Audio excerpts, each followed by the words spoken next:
With that, then we can call the meeting to order. Or we have a roll call. Councilmember Harris, Present. Councilmember Newsma, Here. Councilmember Burns, Councilmember Reed, Present. Councilmember Kelly. There are 4 members present. Okay. With that, may I have a motion to approve the minutes?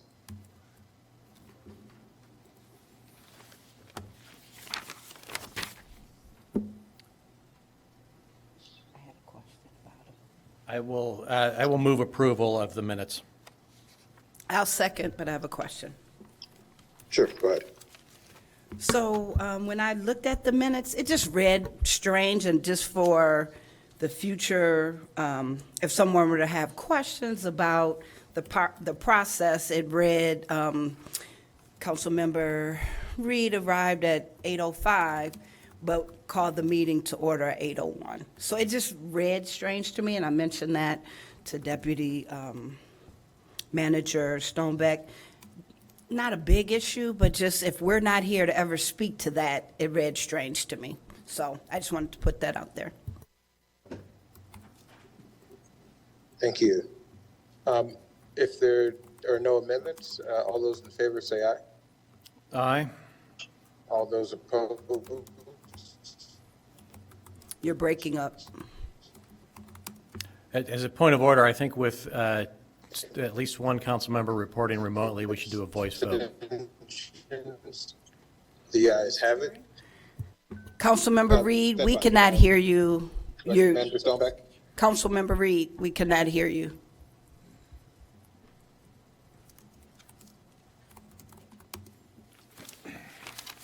Councilmember Reed, can you hear us?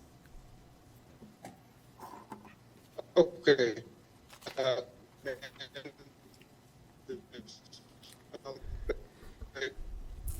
Councilmember Reed, Councilmember- wherever you are, we cannot hear you. It is, I can hear you. Can you hear me? now we can hear you. Recording in progress. All right, so minutes have been approved. We're ready to All move right. ahead. Chair Reed, we're ready to move ahead with public comment, if you'd like to start that ball rolling. Yes. Let's get us going. The only public comment tonight is Mr. Vasilko. He gets 2 minutes.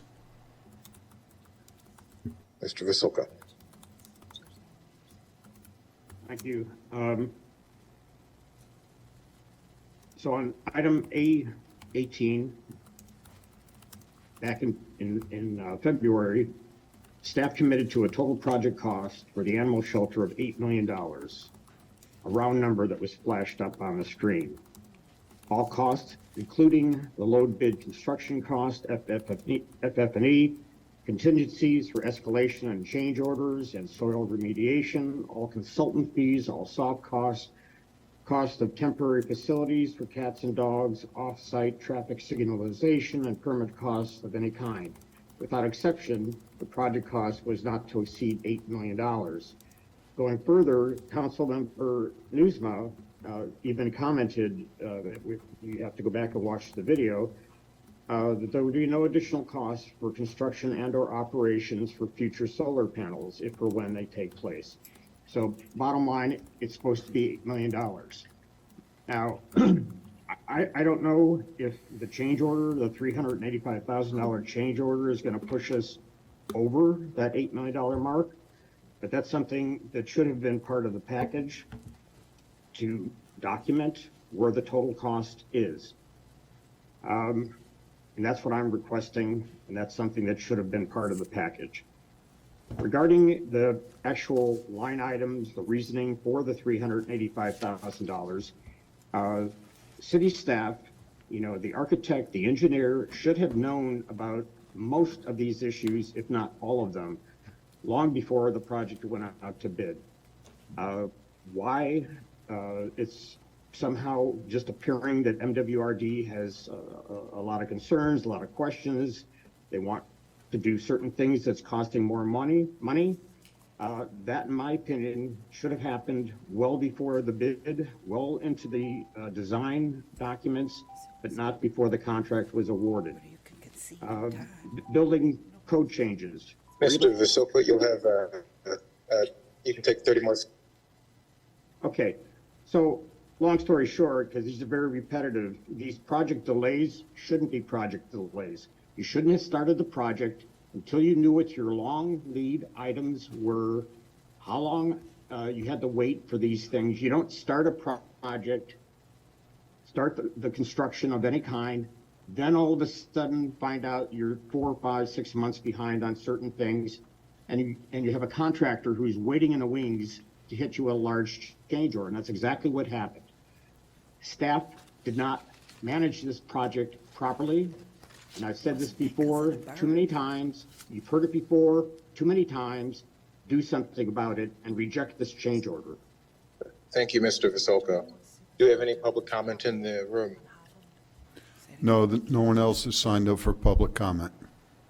Okay, with that, we will close public comment and move on to the consent agenda. Is there anything folks that would like to pull off? I will pull item A26. A18 on A22. All right, A18, A26, and A22. Anything else? Just one second. Hearing none. Oh, okay, take your time.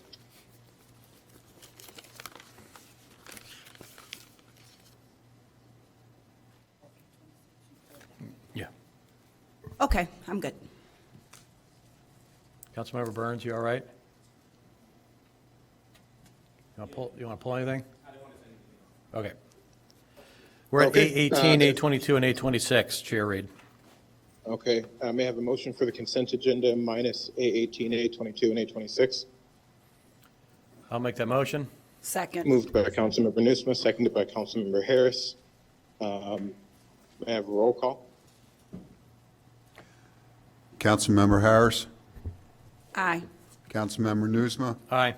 Councilmember Burns, Aye. Councilmember Reed, Aye. Councilmember Kelly. All right, the ayes have it. With that, it brings us to item A18. May I have a Can't understand. Mr. Chair, I will move item A18, approval of change order number 1 to the contract with CCC Holdings Incorporated for the animal shelter improvements, which will increase the overall contract amount by $385,000 and a little bit more. Second. is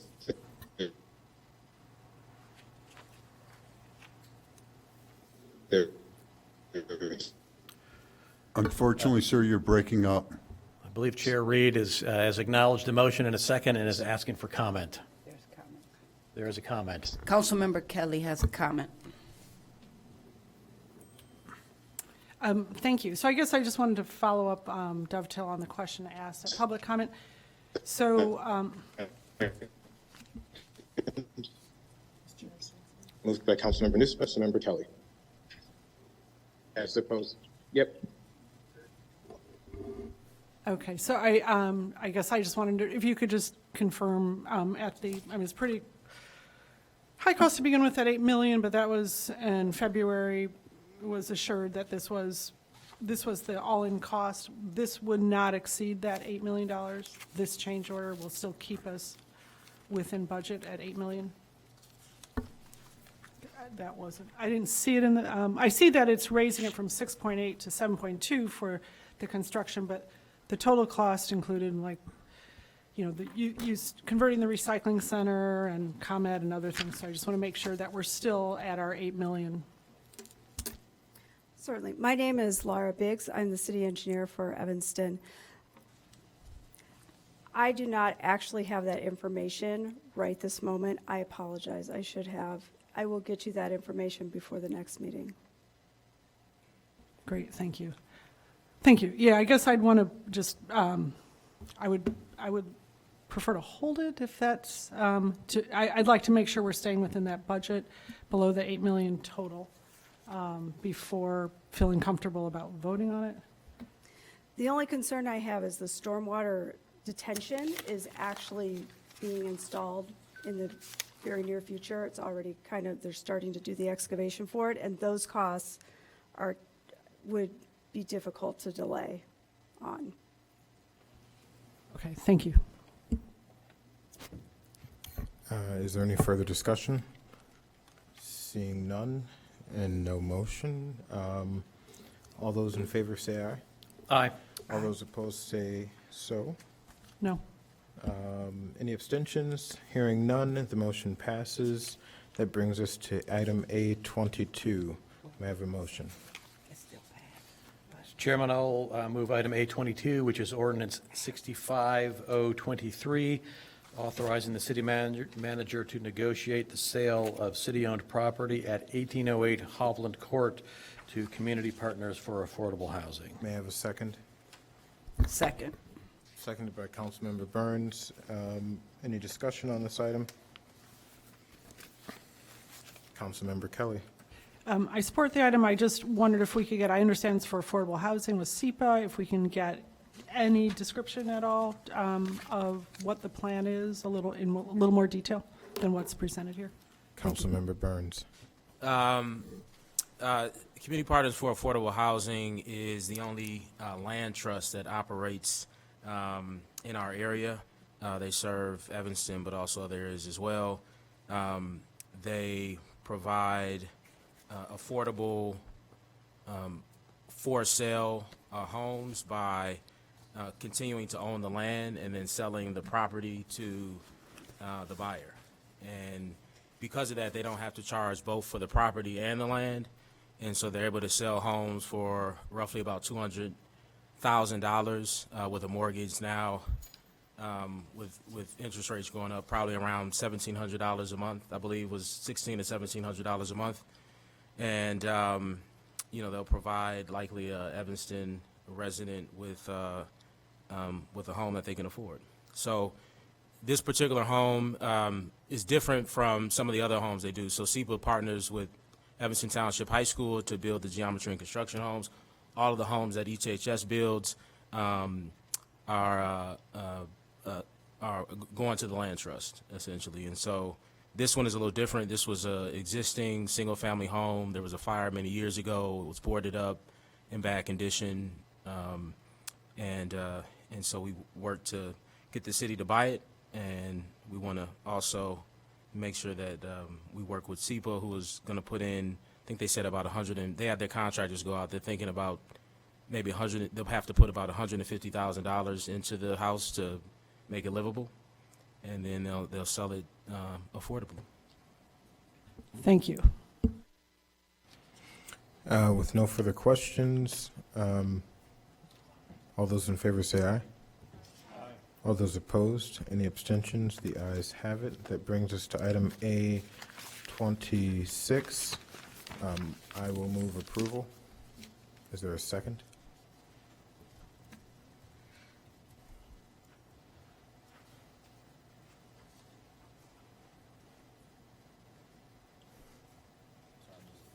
A26.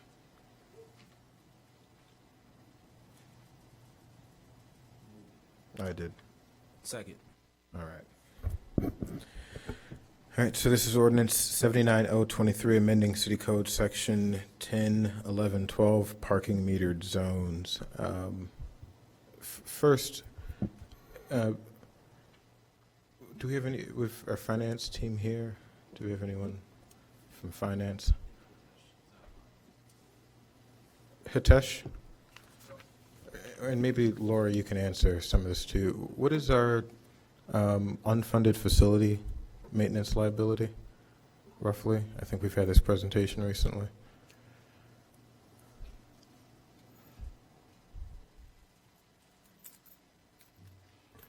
I believe, excuse me, my name's Laura Biggs. I'm city engineer. I believe that cost was around 175 million. Around 175 million unfunded facility maintenance liability. And I think you've previously estimated that our, other infrastructure unfunded liabilities are about 100 million, Yes. somewhere around there. And Manager Stowe, do you recall what our unfunded liabilities are for pensions? Or does someone here? Sorry, Hitesh? Yeah, good evening. Yeah, I mean, I could come down. Let me just look at the numbers, but it is, yeah, over $200 million in unfunded pension liabilities combined for police and fire. Okay, and we're going to have our 2024 budget pretty soon, but it's going to take a lot of cobbling various things together to get us to a point where we can afford to start paying down on those liabilities. And so with that, Lucas, can we talk about this a bit here? Good evening, Luke Tatara, your Interparking Manager. I can answer any questions. Yes. Can you describe it? So what is being proposed here is that at a number of our city facilities, which we just heard are underfunded by $200 million, we are seeking a parking fee for folks who are not Evanston residents. Is that correct? That's correct. 4 facilities, Robert Crown, Levy, James Park. $2 per hour, 4 hours minimum, maximum. It's just for not Evanston residents, just like Lakefront. I think we have a question from the committee. I just want to know, was it 3 or 4? I'm sorry. Excuse me, in Lovelace, yes. It's 3 facilities? It's 4 because Lovelace Park as Oh, well. Lovelace Park. Okay, I missed that one. Thank you. Thank you. And so, and this rate is, and what is the revenue that we expect from this? So me and Director Rivera was talking about this for the what will be your projected revenue. I think we're comfortable to say around $80,000 to $90,000 per year. At $2 an hour? Yes, just because our lakefront is much different utilization than, for example, James Park and Levy. Levy doesn't meet 100% occupation in the parking lot, or in the James Park. Majority of the time, the parking lot is not maybe 50% utilized or 30% utilized.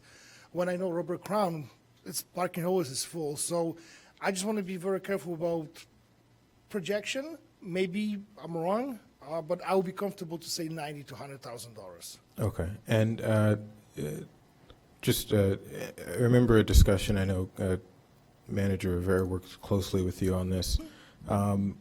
There was a production of about $200,000 initially. Well, Mike, you want to talk to us?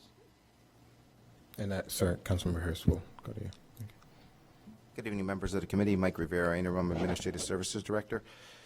It depends really on what we set the rate. The lakefront is approximately $3 an hour. The revenue that we collect at the lakefront is approximately $300,000 a year. So if we wanted to cut that in half, at $1.50 an hour, we'd be approximately $150,000 per year.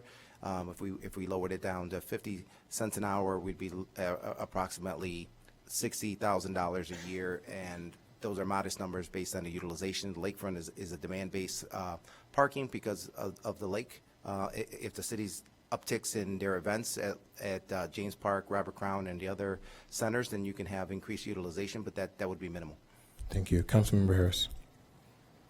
Thank you, but have we also taken into account if we start charging for that parking, people will utilize different places? So I know I've gotten quite a few calls about, and my understanding was the beach was almost $4. So, okay. No, the beach is exactly $3 Okay. for non-residents. For Evanston residents with a paid wheel tax, it's $0. Right. And that would be the same would apply for the recreational centers. So if they have a paid wheel tax, Evanston residents can still patronize the rec centers and not have to pay.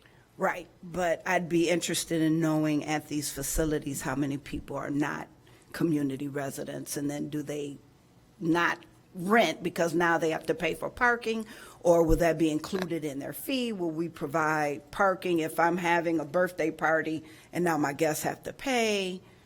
Yeah, those are numbers that perhaps the Parks and Recreation Department may be able to provide based on their enrollment on residents versus non-residents participating in programs. Yeah, I just think we have to look at that, and I think that will not yield the numbers that we think that we want, and is not visitor-friendly at a time where we're trying to get people here to spend money, do events. Thank you. Point of information, I think part of that, Councilmember, well, part of that question, I think, because I do want to get to the heart of that, which is there an impact to adjacent neighborhoods? I think was a part of that. And with the lakefront, where we've generated substantial revenue for lakefront parking for non-residents, have we seen an influx of complaints from the residents adjacent to the lakefront? To be honest with you, anytime there's a new implementation and you change parking restrictions or rates, there's always an influx the first 60 days approximately, and then after that it tapers off. So in this case with the lakefront, yes, there was an influx the first 60 to 90 days, and now it's tapered off. We seldom receive complaints. Thank you. Councilmember Nusma. Thank you, Mr. Chair. Picking up on Councilmember Harris's concerns, as the council member who represents a significant portion of the neighborhood around Robert Crown, I am very concerned about the impact this ordinance would have on street parking in the neighborhood. I think it's a very foreseeable circumstance, even if we can't precisely quantify it, that requiring out-of-town folks to park, to pay for parking, would just make them park in the neighborhoods, and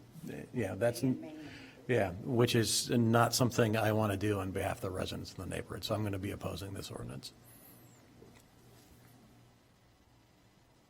That's all. All right. Is there any further discussion? I will ask. Two of my colleagues have shared their position on this. Councilmember Kelly, I would ask what your thoughts are, and if there's a way that we can get you to yes, because as we demonstrated up front, there are huge liabilities that I know you care about, that we all care about, and we need to find new sources of revenue that do not financially burden Evanston residents. And so I'm wondering if there's a way you can Sure. get to yes. No, I agree with my colleagues, Councilmember Harris and Nusma. I think it's so important that our town feel welcoming to visitors, and I think we don't want to do anything more that makes them think they want to go to another city. I'm also concerned about adjacent neighborhoods. I think it'll have a greater impact to keep parking free and available to people at our park, in our park areas. I still continue to have concerns about the lakefront parking. So, and with regard to the budget, we do need to look at how we're allocating funds. I don't think this is at all in line and needed in terms of trying to meet some budget needs. So I will not be supporting this. Thank you. All right.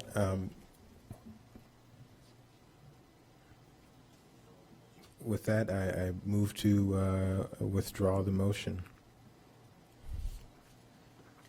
I would prefer if we could just vote this down, so it doesn't pop up again later. You may make a motion. So there was a motion on the table. I withdrew it. So I will call the question. I withdrew the motion. You withdrew your motion? Yes. All right. So You may make a motion. although it's improper, I will make a motion to vote no on, not improper, it's out of the ordinary. I would like to move to take a vote on this ordinance. I'll second. Moved by Councilmember Nusma, seconded by Councilmember Kelly. Seeing no discussion, we'll do a roll call. What is the motion for exactly? The motion is disapproval of ordinance. The motion, just to make it clear, I think we're voting on this ordinance. A no vote means no. A yes vote means yes. So you moved approval. Yes to your motion.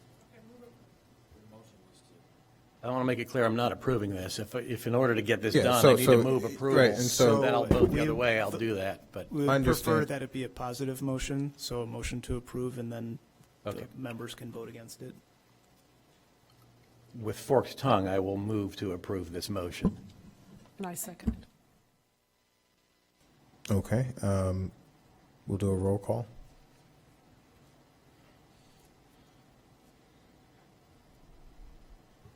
Councilmember Harris, No. Councilmember Nusma, No. Councilmember Burns, No. Councilmember Reed, Aye. Councilmember Kelly. No. With that, the item is disapproved. It was Councilmember Newsom and Councilmember Kelly. Are there any items for consideration? Seeing none. Discussion. Items for communication. I have one item for communication before adjournment. We're a bit ahead of time. I think as we look toward making Evanston welcoming to folks who are out of town, we have one item that could move through this committee, which is no longer charging folks $10 a day, $40 for a pass to simply access our lakefront. If we don't want to charge them for parking at our facilities, which are woefully underfunded, then we shouldn't be making our city unwelcoming by charging them for something we did not create.